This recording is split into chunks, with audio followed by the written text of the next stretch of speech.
What's up, lovely people? Welcome back. Today I'm making spice bun or Easter bun. But right before I get into this recipe, remember to give this video a thumbs up and subscribe if you haven't already.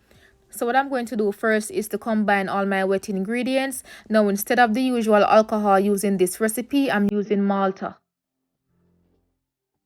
And as usual, everything that I use will be listed in the description, so make sure to check that out.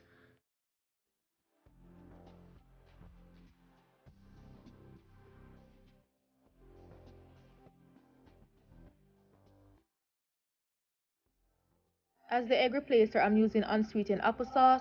You can always use flaxseed, or they usually sell an egg replacer that you just mix with water, so whichever one is available to you. The molasses adds that extra richness to your bun.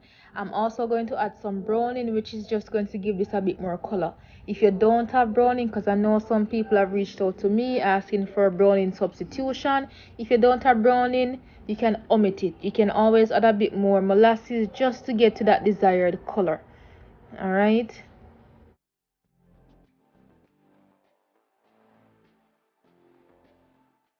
For sweetness, I'm using agave, but you can always use sugar or any other sweetener of your choice.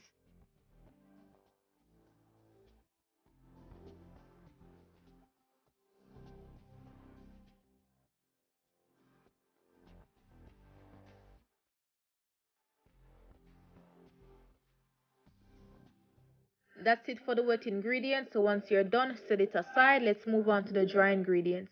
I'm using bread flour. I find that I get a better texture when I use the bread flour, but you can use regular all-purpose flour.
So once you're done, go ahead and add the wet mixture.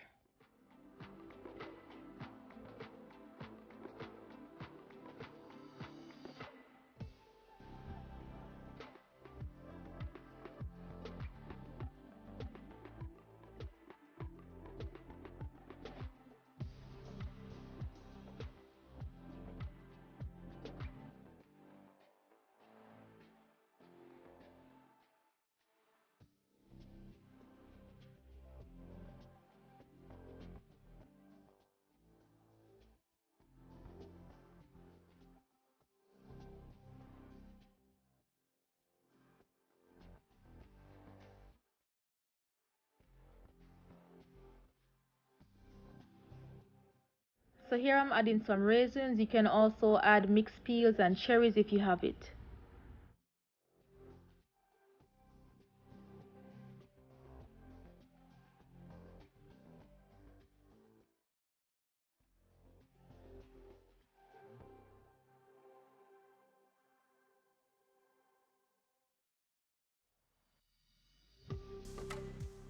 Once you're done, you should get a smooth butter. What I'm going to do now is to transfer this to a 9x5 baking pan. Make sure that your baking pan is greased properly, and what you can also do is to grease the pan and then place a piece of parchment paper to the bottom, and this just makes it easier to remove the bun once baked. Bake at 325 degrees Fahrenheit for 1 hour to 1 hour and 10 minutes. While the bun bakes, I'm going to make the glaze. So here I added agave, and I'm also going to add a little bit of water and coconut oil. You just want to bring this to a boil for about 1 to 2 minutes.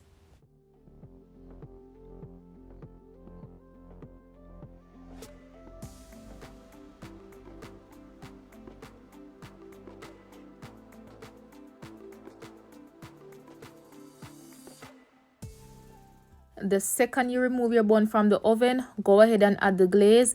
And as you can tell, the bun did not crack too much at the top. I have a little tip, so make sure to check out the description for that.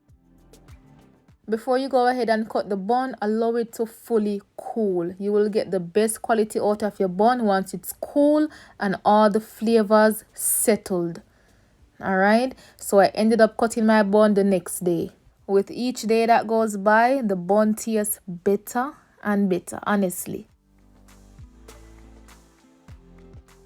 So this is the next day and bun ready for cut. I mean, this bun was moist, better than store-bought. Let's put it that way, honestly.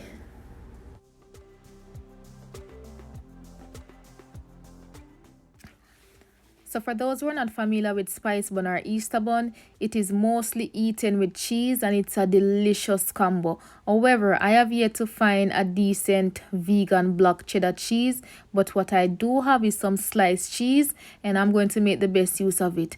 But if you can find another brand vegan cheese or a block cheddar cheese that you like, go ahead and pair it with your bun and enjoy.